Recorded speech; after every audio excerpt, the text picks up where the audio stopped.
So, thank you guys. Thank you guys for coming, to join the discussion.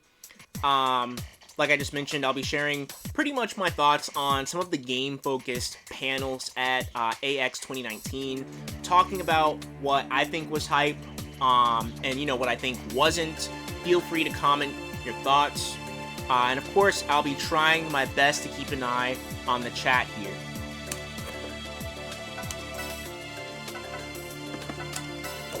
Alright, so first off, there was no Inazuma 11 Aries gameplay demo. That was a game that, I've mentioned to you guys a couple of times.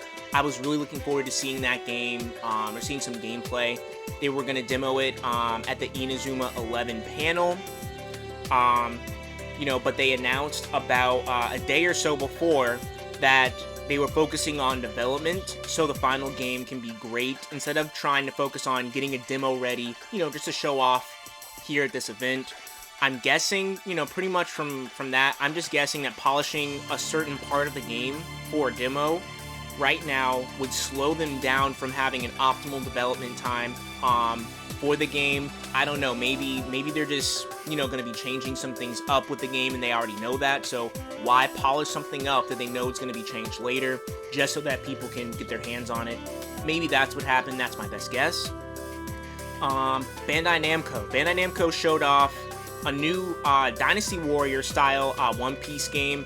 I was a bit surprised personally because if I remember correctly, One Piece just got a new game earlier this year. I think it was called World Seeker, and I heard that some fans had some negative thoughts on it, but One Piece fans are happy about this new game coming out. I guess they know that it's going to be solid, so I'm guessing that they're doing something right by announcing it so soon and the fans being happy about it. There was nothing about Boruto to Naruto Shinobi Tribes, which there was a trademark filed for that game, so we know that it's a thing. We know that at some point it's going to be announced. We just don't know when. A lot of people thought it would have been there. I thought it might have been revealed there, but that wasn't the case. I do doubt that it's an Arc Sys fighter, but I think a nice action-based RPG game with an open world would be really nice to see. There was a new trailer for the One Punch Man game, but again, there was nothing that really made it stand out. They just showed off some other characters, but for the most part, people aren't impressed by it. For Neptunia fans, you guys will be happy to know that there is a new Neptunia OVA that's being worked on. I think they showed the first few minutes of it at Anime Expo as well, and I think they streamed it online. Oh, 1 second here, let me double check. Combo. Oh, okay, so Spike also made World Seeker. Okay, then yeah, it just looks like they're on a bit of a losing streak at the moment, because, yeah, yikes. I just heard, bad things about the game. I didn't play it myself, so I can't comment, but I did hear some, that it should have been better. Alright, at the JoJo panel, there was a Q&A, and Araki, the creator of the manga, was there. I saw, just looking online at Twitter and different places, the three biggest questions that I saw that people had were, 1, when is JoJo Part 6 airing? 2, when is JoJo getting a new console game? And 3, can JoJo get a 2D fighter made by Arc Sys? Those are the three biggest questions that I saw. Apparently only the first one was actually asked in the panel. And of course, what they said was to support Part 5 if you want Part 6 to be made. Makes a lot of sense. That's kind of like the standard answer that, a lot of companies give. Support what we have now, and then there'll be another one in the future. It's kind of disappointing that the other two questions weren't asked when Araki was right there. That people have been asking for,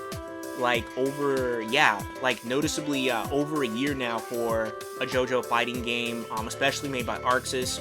I even see people asking for the original JoJo fighting game, Heritage for the Future, made by Capcom, to be remade. Just because people want something to play on their console today, that they can just play, go online, and just enjoy. Let me see here.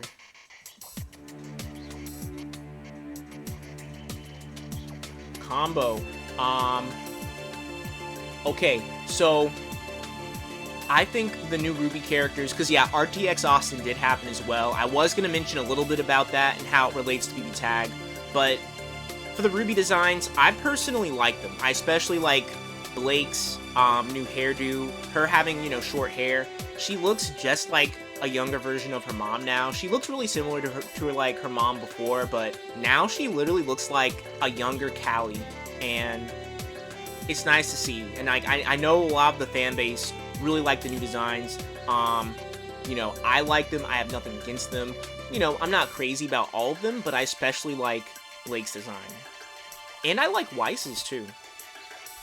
All of them are good, but those two are like my favorite in terms of like the changes they made. I don't see Ruby looking like Ragna. I've seen people making like jokes about that online. Her being like the new spiky hair protagonist. Whatever. It's whatever, bro. Okay, so Little Witch Academia, the Broom Racer, the VR broom racing game. I mentioned that to you guys last week.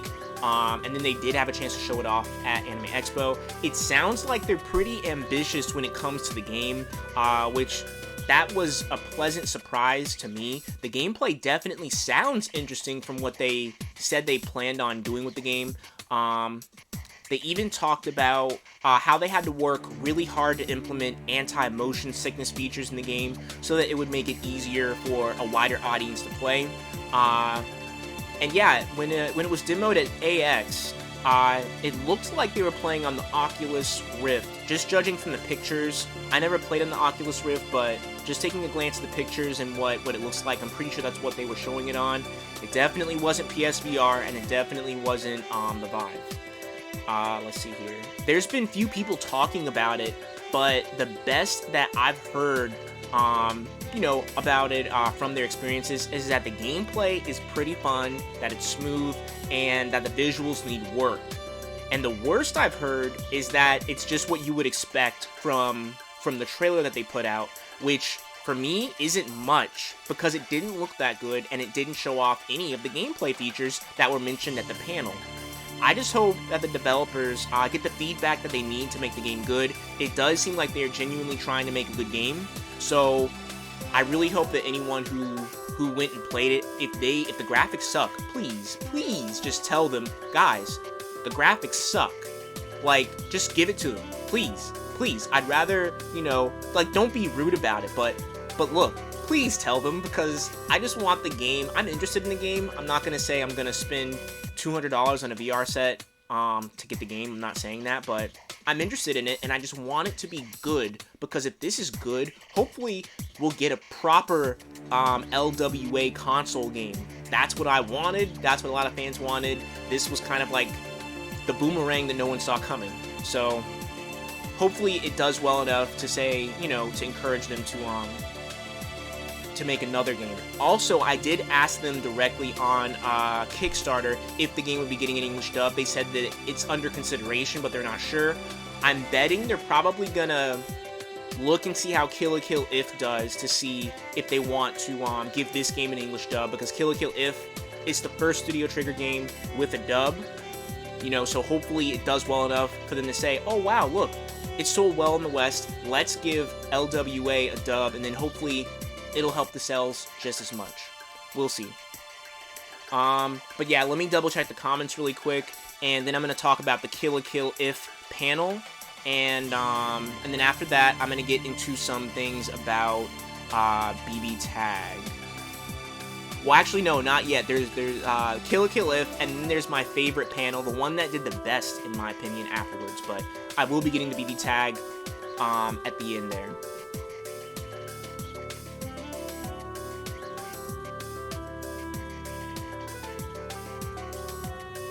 Okay, combo.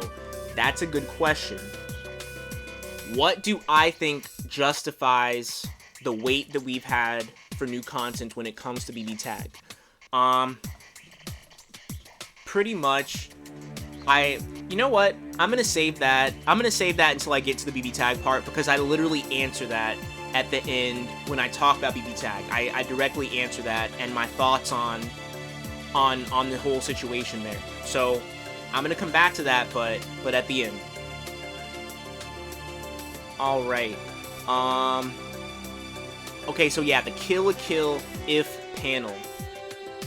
In my opinion, the ball was really dropped here when it came to the way the panel was described, and the way that that they were trying to get people to watch it, because it was live streamed. In my opinion, they just dropped the ball when it came to doing that. The Arc Twitter said that there might be a special secret guest, and that this is a panel that you don't want to miss. They specifically said those things like right before their panel went live on Anime Expo's Twitch. There was no secret guest. The reps that were there at the beginning of the panel, those were all the reps that showed up. Nothing that was hype was announced at all. You guys know I talked about this last week. It really seemed like they'd announced something here. Whether it was Ryuko and Satsuki joining BBTAG, a guest character for Kill la Kill if, or maybe they talk about their next collab between Arc and Trigger, the next project they would be working on together. I really expected something to be announced here, and there was nothing. So I really feel like they just dangled the bait, and there was nothing there. That's what I really genuinely feel like they did here. It took them 30 minutes for them to set up. 30 minutes from the time the previous panel ended, and they had the title card for the next panel up. It took them 30 minutes to set up. They did not actually play the game here. This led to people asking really simple questions about the game. Things like, oh, does Gamagori get big in the game? Does he do the same things in the game that he does in the anime? And clearly a lot of people in the audience haven't seen the gameplay,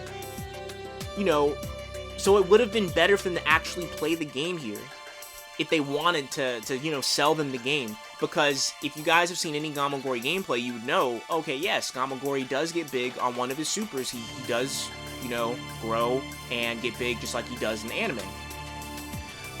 One person asked about the Bloody Valor mechanic, implying that it's an unbalanced feature. He pretty much said, oh, is it in the game? Can I turn it off? Something along those lines, right? He implied that it was an unbalanced feature that appealed to casuals, and I think it might have been mistranslated because one of the devs responded to him saying that a 10-year-old used the mechanic on him while they were demoing the game at the booth and was able to beat him pretty well, right? And I don't know, just from that response, it really, I don't know, like, he's asking, is it unbalanced? And then his response came across like, it is unbalanced, it's very unbalanced, it's a core part of this game. And I'm just like, once I got my hands on the demo, just wanted to clear up how the mechanic works. The demo is out on PSN if you want to try it out and see for yourself, but pretty much the mechanic incorporates mind games into the core gameplay, a rock, paper, scissors, but you need to have half of your meter to use it. Each character gets boosts to certain abilities as they go from 1-star to 2-star to 3-star. Kind of just think of it as an install super that your opponent has the chance to stop. That's the best way to think about it, right? But it's a mind game thing that's in the core gameplay. I mean, you can block it, you can punish it. It's not anything that, I don't think it's anything that's that crazy. There are other 2D fighting games that do have similar mechanics, so just saying. And then there was some interesting facts that came out as well about the game from some of the questions that people asked. But yeah, let me double check the comments at first here. Okay, Zen. I see Zen. I see you're not expecting them to announce that much at Evo. Also, during the Kill la Kill if panel, they specifically said that they have amazing fighting game announcements that they're going to be talking about at Evo. They specifically said that during the panel. Again, this just puts more pressure on them, but they did specifically state that. Just saying. Okay, let's see here.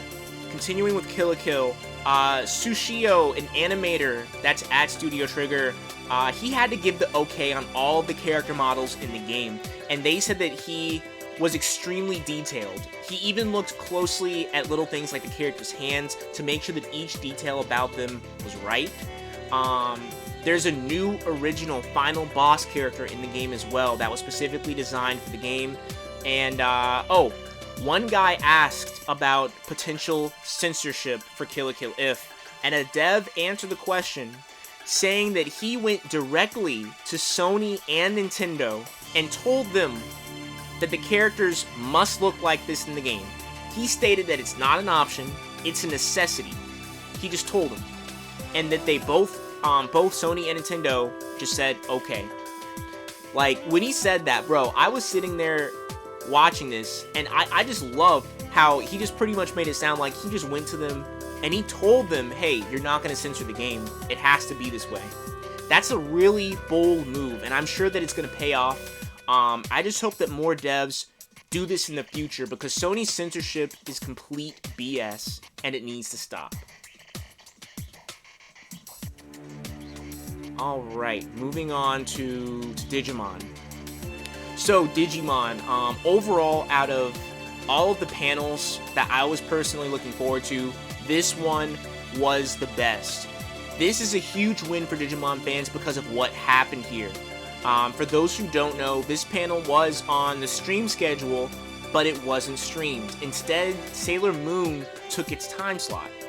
The panel only had around 150 seats, but the problem here is that over 1,600 people showed up for the panel. That, the thing is, this is a big deal because literally the panel was called The Future of Digimon. Of course Digimon fans would be excited about it, and of course they'd want to go and see it.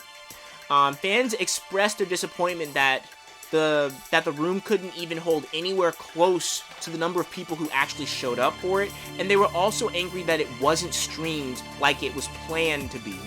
The win here, the big win in my opinion here, is that Bandai Namco can now see and recognize that the size and the loyalty of the Digimon fanbase, they can see it now for themselves. So hopefully this means a bigger budget for future Digimon games and media, because that would be awesome to see going forward with the franchise.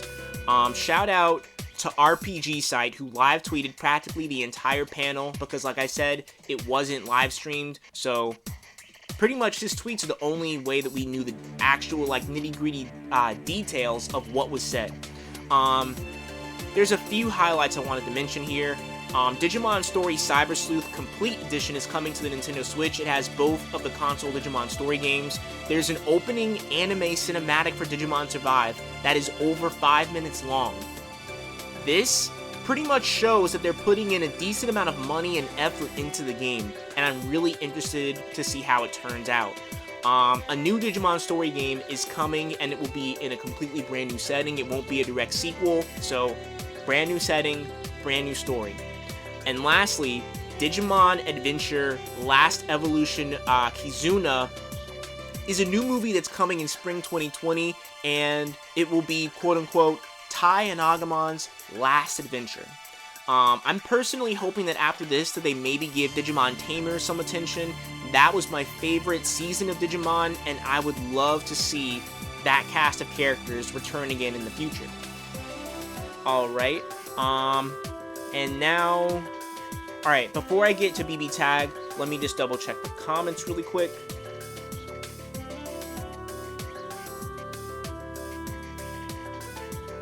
Zin, okay, Zin, I totally understand, how you feel about that, bro, but, the thing is this, they're putting in a lot of money when it comes to Digimon Survive. Honestly, even if the game isn't my cup of tea, I will probably end up buying it at some point, just so I can support them in their efforts.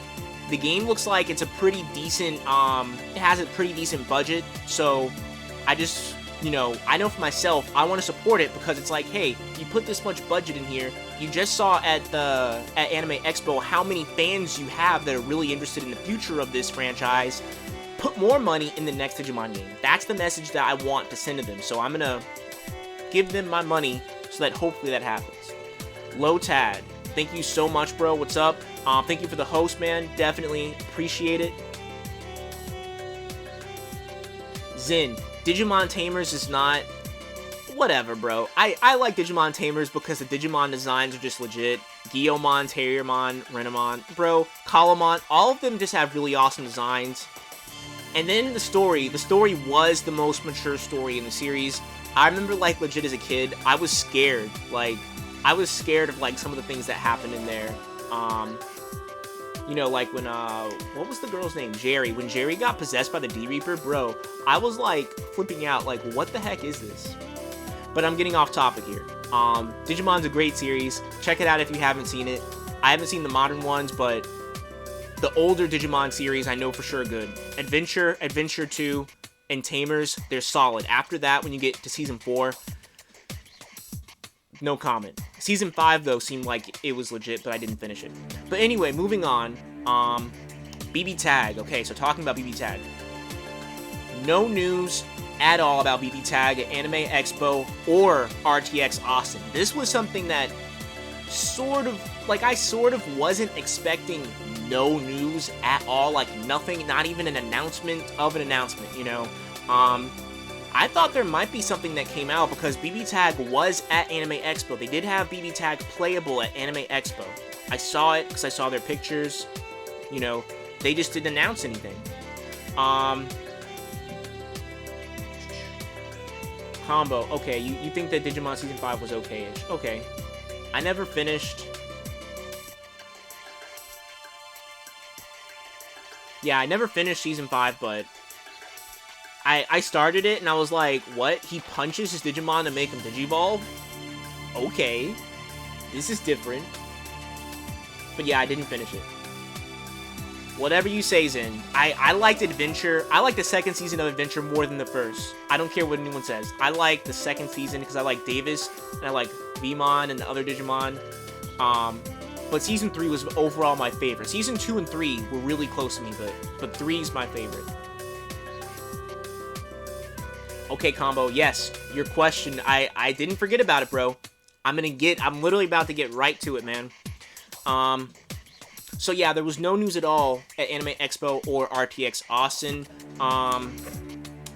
But, you know, at RTX, obviously they had news about Ruby, and there was some new crossover. Ruby was crossing over with some mobile game, and they talked about it, and they advertised it, and it kind of hurt a bit for them to be like, hey guys, look at Ruby going to this mobile game.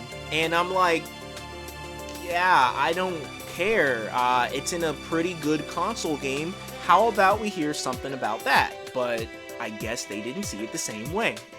Anyway, but yeah, Ruby fans went wild over the things that were mentioned at RTX Austin with the new designs, and people went crazy about it. I actually talked to one of my friends who loves Ruby, like loves Ruby, dude. And he was really excited about all the new designs and all. And he's one of my friends that I convinced to get BBTAG back when it first came out last year. He doesn't even like fighting games, really. But he got BBTAG, and he hasn't played it since like September or October of last year. So I thought he wouldn't care, but still, I brought up how there were no Ruby reveals for BBTAG at RTX. And to my surprise, he was disappointed about it too. And he wants to see more Ruby characters come to the game, and he actually had even thought of some things like some movesets that some characters could have. You know, like even for Jean, he actually convinced me how Jean could be a playable character in this game and not have a completely, like, 95% improvised moveset. He actually convinced me of that. I was surprised, but he's a huge Ruby fan, and I'm surprised that he thought that hard about bringing that character into BBTAG. You know, and then keep in mind, he doesn't even like fighting games. This is why we need more news about the Ruby characters and just Season 2 in general. He hadn't played the game in like 10 months, and he's still hyped about it. He's still hyped about the idea of it. Doesn't even like fighting games. Honestly, at this point, I don't know what to expect from Arc Sys at EVO. But I can say at the very least, when EVO Grand Finals comes, we're going to have our answer, one way or another.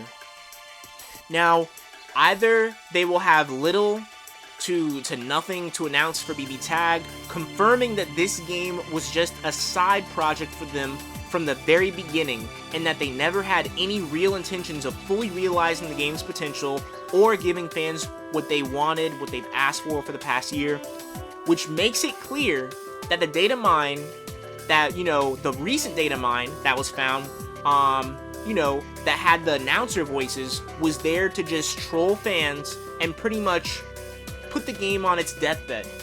Which I told you guys, it won't die right after Evo, but in a year or so, it probably will. If they don't listen to us, if they don't follow through on any of the potential that the game has. Or they'll make an announcement that answers the fans' growing questions and concerns, and will finally have the characters that we've been waiting over a year for, and the game will secure its long-term lifespan. At this point, with how bad their marketing has been, I still think it's possible, for them to give fans everything that they wanted. But, for them to hurt their own hype by doing something like, like having one character from each franchise in a pack, so 6 characters per pack, and the pack price, being high enough for people to complain about. Or maybe the season pass price being, too high for some people. But regardless, it looks like they're just betting everything on the Evo announcement. I just hope they know what they're doing.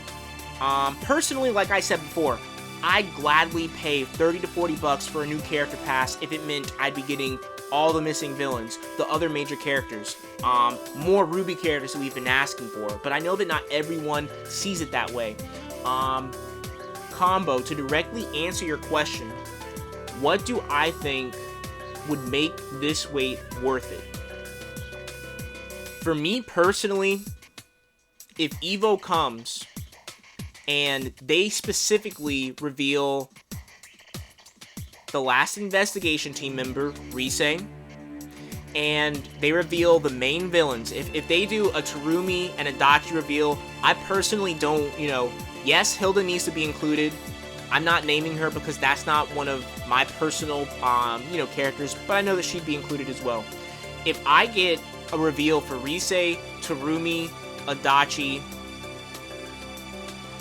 and a couple of Ruby characters, I'll be happy. For me personally, that's what I think. For me, that will make it worth it. If I get, any combination of those along with Ryuko and Satsuki, for me, that will be worth it. I just think that they need to, they just need to make an announcement. If they want it to be worth it to everyone, they're going to have to address, okay, who's going to be the 6th Fate? What are we going to get for the 6th Fate franchise? What Ruby characters are we getting? The villains are kind of heart characters. People want their, Heart's friends, Saki and Weiss, to be in the game. I'm trying to make sure I don't miss anything. Oh, and then of course, Ultimax characters. We need Ultimax characters in the game. There's too many fan favorites that are Ultimax exclusive that they need to add in. Those are the main things that they need to address. Honestly, I think that handling the main 4, the cover 4 franchises, that's more important, that's more important than what they're gonna do when it comes to the 6th Fate, in my opinion. The 6th Fate has a lot of potential to grow the fan base, but I think it's the base 4. The base 4 has the potential to retain the player base, if you get what I'm saying here. People bought the game for the base 4. I don't know anyone who bought the game at launch saying, oh my god, dude, I gotta get this game because I think Arcana Heart's gonna be coming to it. That didn't happen. People bought them for the 4 base franchises. If they correct the rosters, if they can give us, complete the rosters for the main 4 franchises, that's gonna give them longevity with this game. Now, when they add in new franchises, if they can just focus on adding the characters that people expect, the ones that people would want the most, then I think that's the best way to go when it comes to adding new franchises. Worst case scenario. Okay, Combo. Worst case scenario. Evo comes, and they announce 1 or 2 character packs, with the second character pack being the one that includes the 6 Fate. The first character pack just being Persona 4 Arena Elizabeth from P4A. We get some predictable character pack, or we get some kind of character pack that's not that hype. You know, that's the first one. Then the second character pack, you know, we don't get any Ultimax characters announced or anything. The 6 Fate turns out to be something that that pretty much won't pull in a new audience, and it's not something that's the most popular thing with the current audience. And then we don't get any Ruby characters. You know, maybe we get an Arcana Heart character, just one more Arcana Heart character, but it's not Saki or Weiss. It's and it's not, you know, a villain or anything. It's just some character, right? Pretty much if the next pack isn't hype, they don't have anything that's a surprise or anything that people have been asking for. They don't even mention villains. They don't even mention, you know, Ruby. They don't even mention Ultimax characters. And then that's that. That's their Evo announcement.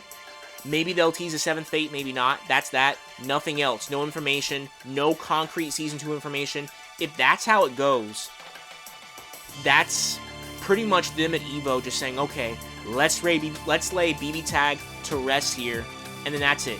It's just BBTAG's funeral, essentially, at that point. You know, it's just it laying on its deathbed, waiting for it to roll over and die. You know, just to put it bluntly. People have been waiting too long, man. The wait's been too long. At this point, either they're gonna put up, or, you know, we're gonna see that they just don't care about the game as much as the fans care about it, right? That's why I think that regardless, this Evo, we're gonna have answers. I'm really hoping that they've put in the time and everything to get us the characters that we've been asking for. Best case scenario, we get 3 character packs right after Evo. Maybe we get, you know, a couple of surprise guest character announcements on the off chance if it is 2B and 9S or Ryuko and Satsuki. You know, and then of course, the 4th character pack with the 6th franchise that will be coming out later. You know, a little bit later in the year. I think that's the best case scenario. You know, but we'll see. We'll see. Depending on how much is announced, that's going to let us know, you know, pretty much what their efforts are being put into and what they're not putting their efforts into. Combo. Personally, no. I am not expecting Team Blue to announce a new game. I don't expect them to announce a new game. I think BBTAG is more than enough for them to handle for the time being. My personal guess is that the next BlazBlue game, I'm thinking it might be made in the same engine as Xrd. I'm thinking. If not, then I'm thinking that they've been working on making brand new sprites for all the BlazBlue characters, but between the two, I think it's more likely that the next BlazBlue game will be made in the Xrd engine. But personally, I think, I think the next game they're going to be announcing, either Guilty Gear or Persona 5 Arena, one of the two. I think that Persona 5 Arena has a chance, maybe, of being announced by the end of this year. If we get an Evo announcement, I literally just see it being like, no gameplay, just, hey, it's a thing. Like, I really see that just being it. If it's announced at Evo, who knows? Yo, Kirito, what's up, dude? I do plan on getting Granblue Fantasy Versus. We don't have a release date for it yet, but I am interested in getting the game.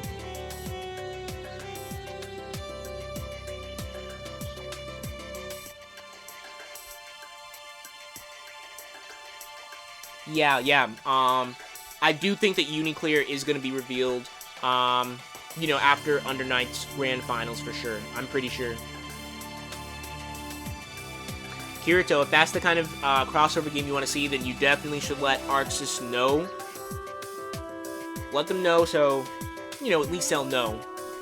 But yeah, pretty much that's it for the discussion for today, for things I wanted to talk about. Evo is 3 weeks away. So, regardless of whatever happens, we won't be in the dark for too much longer. I just hope that the best comes for this game, at Evo Grand Finals when they make their announcement.